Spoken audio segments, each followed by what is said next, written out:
Mr. Buckler, we're ready to record.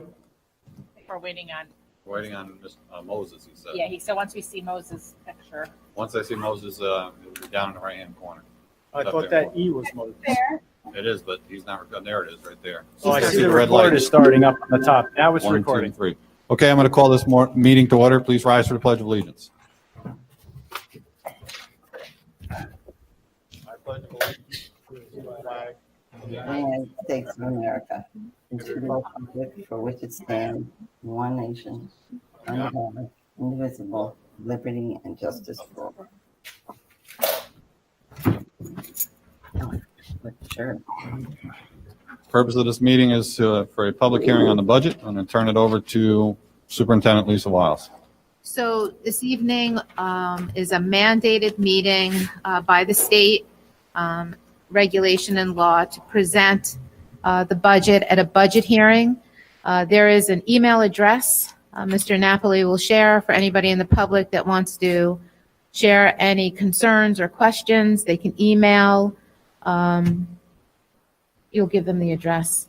And he'll announce it now, and Mr. Napoli is going to take us through the PowerPoint presentation.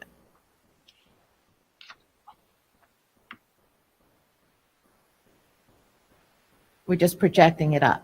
Yeah, I'm working on that. I'm just going to get the email address to make sure I don't get it wrong.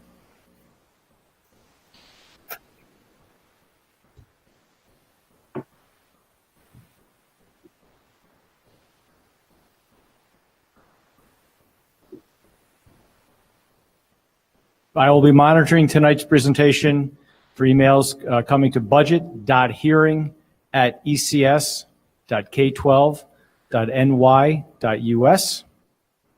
And that email is posted on our website too. Right. If you want the link. It's under budget information. So it's clear the public has been noticed on this, right? And how they can They have comment been. on It went out in the actual board notice, and it's been on the website now for a while. Thank you.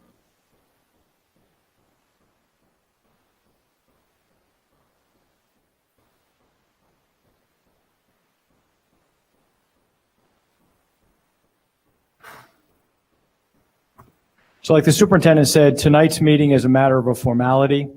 We're required by law to present the budget again, the three-part budget, at a budget hearing, offering out to the public for a public comment. A lot of the information that the board's going to see tonight, you saw last week when the superintendent presented the budget.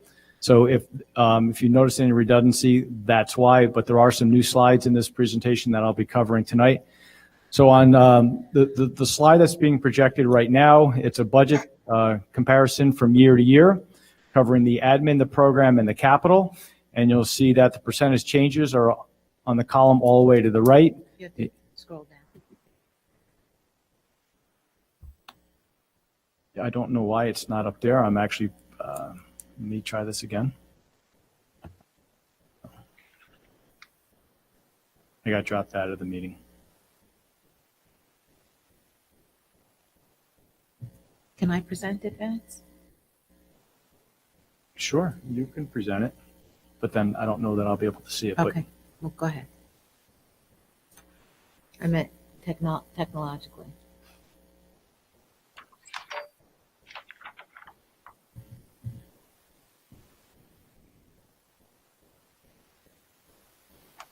Okay, so there's the budget-to-budget year-to-year comparison, the admin, program, and capital. You can see that admin is down by 0.5 point, program is up by just about 1/4 point, and the capital is down by almost 9 percentage points. The budget overall is down just under 1 percentage point, and the tax levy is at the cap at 2.39%. The budget is composed of 3 particular components. There's the admin, program, and capital. I'm not going to read all of these categories to you or the details of each, but I'll cover a couple. So under the admin, that would be the cost of the Board of Education, the business office, central copying, insurance, the administration of each of the 3 buildings, athletics, and some BOCES expenses. Program, which is really the bulk of our budget, that's teaching, benefits for teachers, the library, curriculum and instruction, professional development and computer-aided instruction.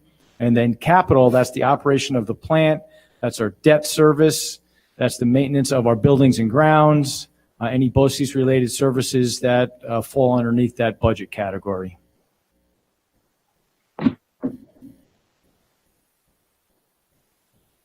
The next slide breaks down the three-part budget into even more detail, and I show last year, or this year, the 1920 to next year, the 2021, for each of the admin, the program, and the capital.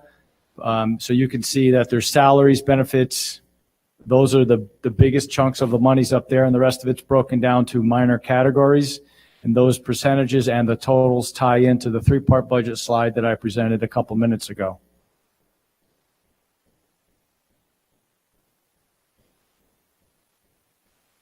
To quickly recap what the superintendent talked about last week, these are our revenues that we're projecting for next year.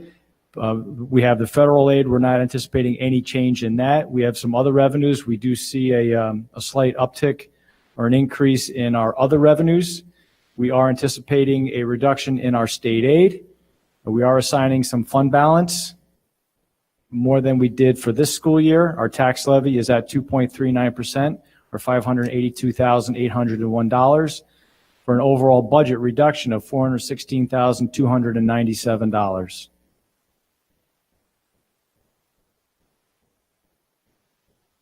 This we also just like to show what the tax levy would look like for someone's home that had an average assessed or market value of $100,000.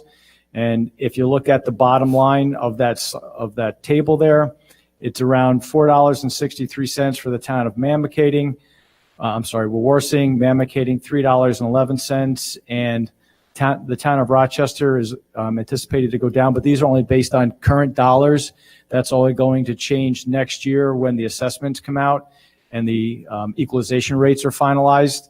So this right now is just a general idea of what it might look like based on today's tax rates. And that changes in a And tax bill monthly. right, that always changes on a regular basis.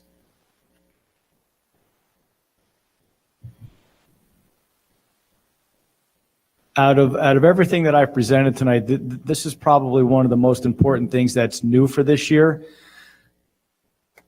Under the tax law that was established many years ago, if the school budget fails, our tax levy for next year cannot exceed what our tax levy is this year. So that would be a 0% increase in the tax levy. And unfortunately, this year, what happens is if the budget does not pass on June 9th, the board immediately has to go to a contingent budget. We cannot put the vote out, or put the budget out for a second vote. So right there, immediately, we have to figure out how to cut $582,000 out of the budget. So this, being on a contingent budget, there are mandated non-health and safety related equipment. There's some BOCES related services that we're mandated to do. And then there are potential additional staff reductions that are going to have to follow that reduction or that loss of revenue if the budget does not pass.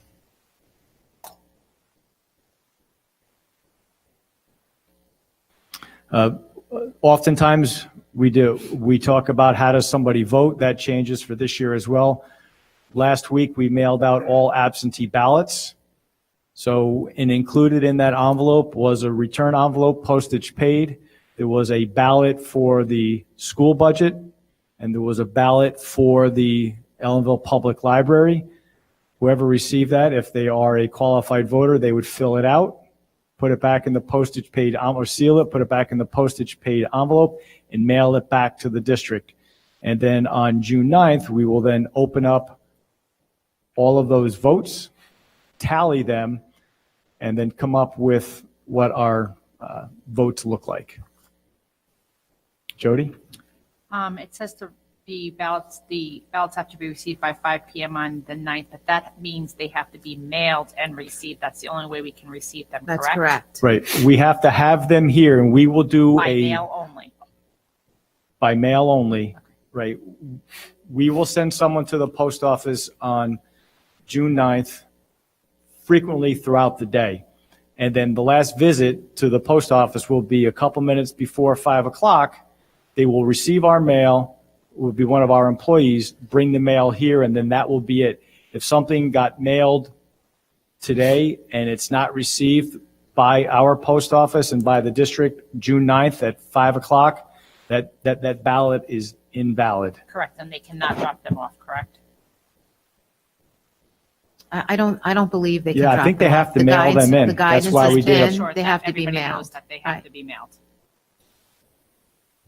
I'll double check that, but that's what I remember. That's why we had to include a postage paid envelope Right. to I have think it was them by return mail. it.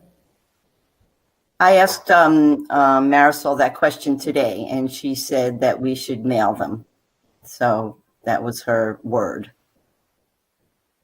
And I asked where I live, I emailed the district clerk reminding them that, there are 2 people in my house, and she said, everybody will get a ballot. So I didn't have to ask them to send me another one.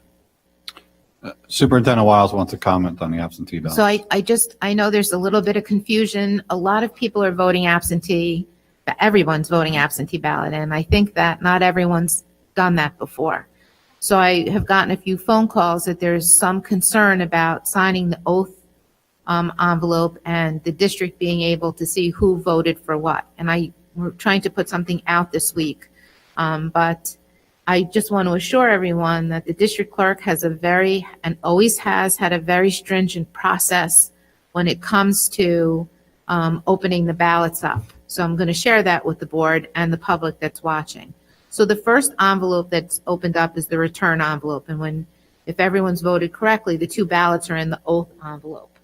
So when the oath envelope is opened, no one looks at all they do is take the 2 ballots out and push them to the side and separates the ballot envelope. Well- So no one's looking. I spoke to Marisol about this. Yeah. No one's looking at the ballots no one's opening the ballots at the same time they're taking them out of the envelope. They're separated. And there's diligence in making sure that we keep the confidentiality of the voter when they're separating the ballots. Right, I would agree with that, but there is one additional step. When we receive the return envelope and we take that oath envelope with the ballots in it, if that is not sealed, that's considered an invalid vote, so we cannot count that. So people have to remember to seal that The oath envelope, Right. right? So we'll get the return envelope with the oath envelope in it. It has to be sealed, and the ballots have to be in there. If the ballot is outside of the oath envelope, it's not a good I ballot. just want to reiterate to everybody that we do our diligence in making sure when the ballots are pulled out, they're set aside, they are not opened, and the oath envelope is set to the other side. And we do not compare anything or open the ballots up until everything's been separated. And the staff is working very hard and always has in making sure that the anonymity of the voter is taken, that we take very great care in that. It's an important part of what we do. And I also want to tell you that those absentee ballots will be opened in accordance with the governor's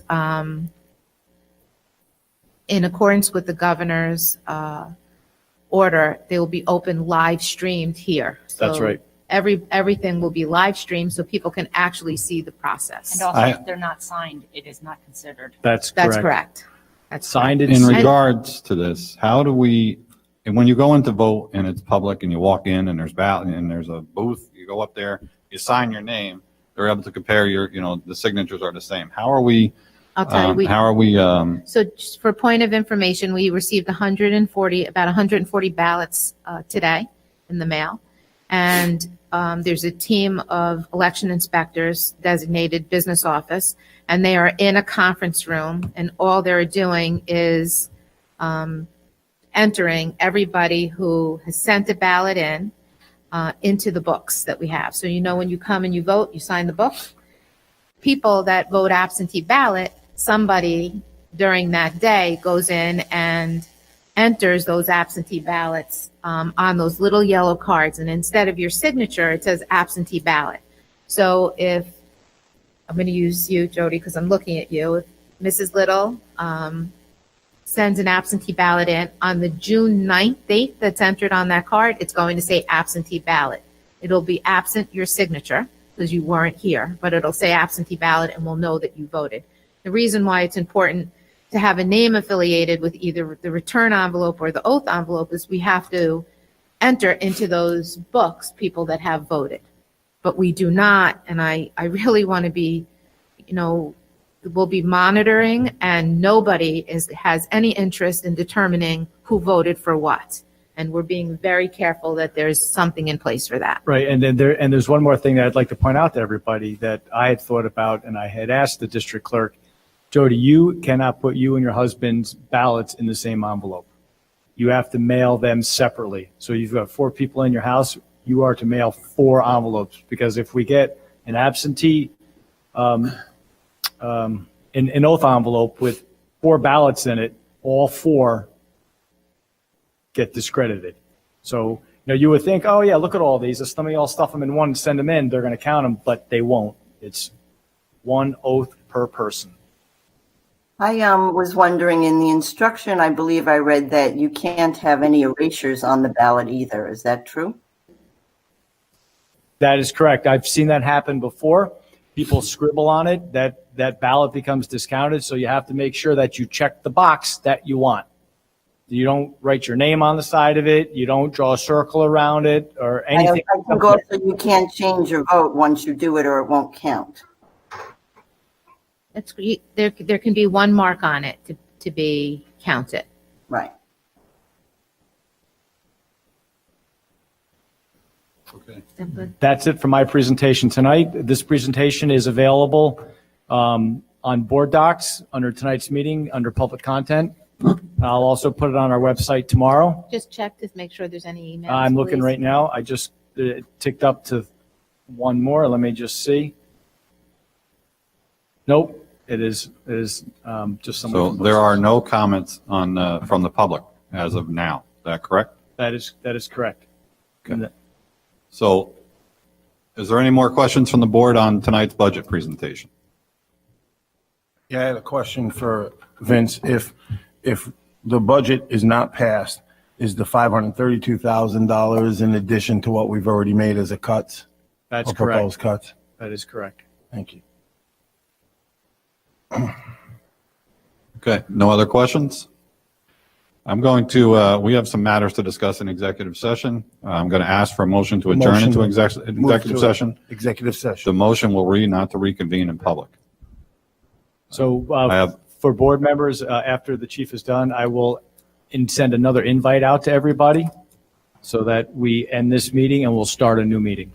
thank you. I have a motion. Do I have a second to executive session?